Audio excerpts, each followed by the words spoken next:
Chers compatriotes, je me suis adressé à vous en date du 18 mars dernier pour vous annoncer les décisions que j'avais prises après le Conseil des ministres extraordinaire que j'avais présidé en date du 17 mars 2020. Ces décisions relatives aux mesures à adopter face à la pandémie de coronavirus me semblent à ce jour pas suffisamment suivies par la population, alors que nous venons de franchir le cap de 45 personnes déclarées contaminées avec un cas de guérison et 3 cas de décès dénombrés. Je voudrais, avant de poursuivre, présenter mes sincères condoléances aux familles éprouvées et leur dire toute ma compassion. J'ai instruit d'ores et déjà le gouvernement de prendre en charge tous les frais d'obsèques des disparus.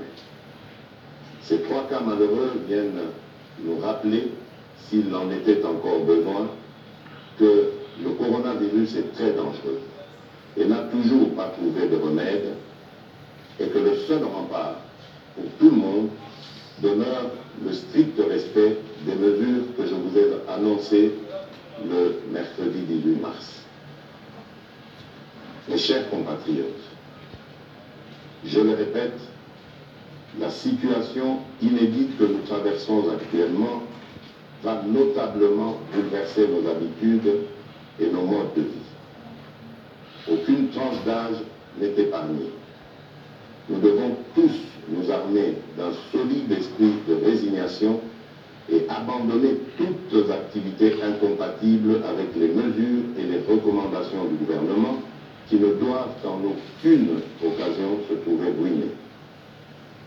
Chers compatriotes, alors que voici 3 semaines, notre pays comptait un seul cas malheureux avéré dans la ville de Kinshasa, des nouvelles alarmantes nous sont parvenues du Haut-Katanga au soir du dimanche 22 mars pour nous annoncer la découverte de cas suspects, provoquant ainsi un affolement général. Je voudrais informer la nation tout entière qu'après analyse des échantillons des 2 cas de Mumbashi par le laboratoire INRB à Kinshasa, ceux-ci ont été testés négatifs. Il sera procédé à l'analyse du 3e échantillon attendu dans les heures à venir. Je tiens à encourager la population de la ville de Lubumbashi pour la discipline qu'elle a observée depuis, ce qui doit être valable pour l'ensemble de notre pays en respectant les gestes barrières énumérés par le ministère de la Santé. Toutefois, au regard de la tendance de la propagation de la pandémie du coronavirus, je ne doute point qu'un émoi effroyable gagne de plus en plus nos populations et qu'il faille par conséquent renforcer les mesures prises le 18 mars 2020 tout en intensifiant les campagnes de sensibilisation, non seulement du gouvernement, mais aussi de la part de chacun de nous en donnant la bonne information. C'est aussi l'appel à la nécessaire cohésion que j'ai lancé le 18 mars dernier. Au regard de la gravité de la situation, face à l'urgence et à la crainte que la propagation ne s'accélère et ne devienne plus inquiétante, d'autant plus que la plupart des personnes infectées étaient en contact avec des parents et bien d'autres personnes, j'ai décidé de prendre les mesures complémentaires ci-après qui sont d'application immédiate. Interdiction de tous les voyages de Kinshasa vers les provinces et des provinces vers Kinshasa afin de permettre le confinement de la ville de Kinshasa, foyer de la pandémie.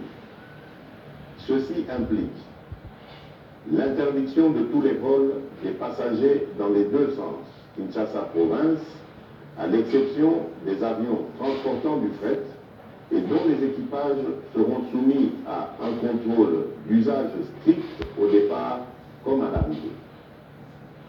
L'interdiction de tous les mouvements migratoires par le transport en commun, des bus, camions et autres véhicules de l'intérieur vers Kinshasa et de Kinshasa vers l'intérieur. Des barrières doivent être érigées par les gouverneurs et les équipages devront se soumettre au contrôle de rigueur en matière de coronavirus. L'interdiction de tous les transports fluviaux des passagers de Kinshasa vers les provinces et vice-versa.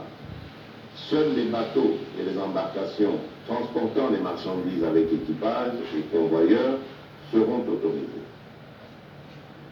La fermeture de toutes les frontières du pays aux passagers et à toute personne, sauf pour les camions, navires et avions cargo avec fret. L'obligation pour le gouverneur de la ville-province de Kinshasa d'instruire tous les bourgmestres de chaque commune de la ville d'éviter tout attroupement et de placer plusieurs points de lavage des mains avec désinfectant ou savon, surtout dans des agglomérations à grande affluence où le manque d'eau et d'électricité est quasi permanent. Ici, j'instruis le gouvernement de trouver les moyens de ravitailler ces quartiers pour assurer l'hygiène. En même temps, il faudra multiplier les points de lavage des mains à l'aéroport international de Njili et appuyer les équipes de la RVA et de la DGM pour que nul n'échappe au contrôle d'hygiène. Mise en place d'un service minimum au sein du gouvernement et des institutions pour pallier au confinement à leur domicile des autres agents de l'État. Chers compatriotes, alors que des pays tentent de trouver une solution dans l'utilisation de la chloroquine pour combattre le coronavirus, l'usine pharmaceutique Pharmakina, installée à Bukavu, dans le sud Kivu, a rendu public un communiqué en solidarité relatif à la possibilité pour elle de produire des comprimés et des injectables de l'hydroxychloroquine. Même si tous les scientifiques n'ont pas encore marqué leur unanimité, la task force que je dirige devra, ensemble avec la commission de pilotage, réfléchir sans délai sur les contours de l'opportunité d'une pareille démarche, susceptible à pouvoir contribuer à endiguer le coronavirus.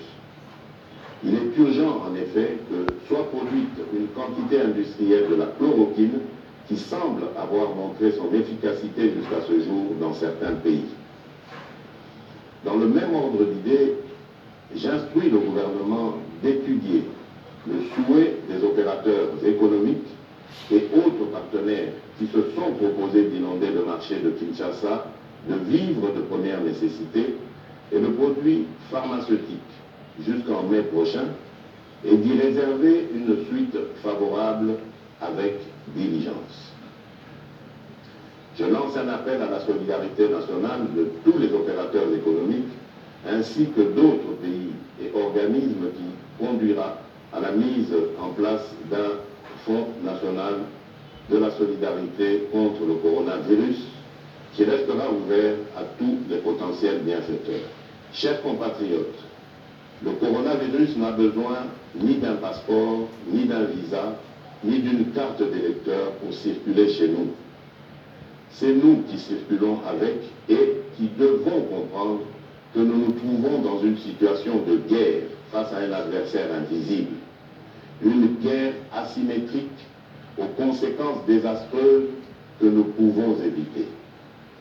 Et dans une période d'épreuve et d'incertitude comme celle que nous traversons, il est nécessaire que chacun soit appelé à prendre au sérieux cette pandémie et à observer toutes les mesures décidées. Bien obligé, je réquisitionnerai les unités de la police nationale congolaise et celles de nos forces armées afin d'organiser des patrouilles mixtes pour faire respecter ces mesures pour le bien de tous. J'en appelle une fois de plus à l'union sacrée de la nation, car c'est ensemble que nous nous en sortirons. Je tiens à remercier les bureaux des deux chambres du Parlement qui ont participé à la réunion interinstitutionnelle que j'ai convoquée ce lundi 23 mars 2020 pour leur esprit patriotique et la célérité avec laquelle ils ont examiné positivement les mesures que je viens d'annoncer. Enfin, devant la gravité et le caractère dangereux que comporte cette situation, je décrète l'état d'urgence en tenant compte de la situation sécuritaire qui prévaut en ce moment dans notre pays en rapport avec la pandémie à coronavirus. Que Dieu protège la République démocratique du Congo. Je vous remercie.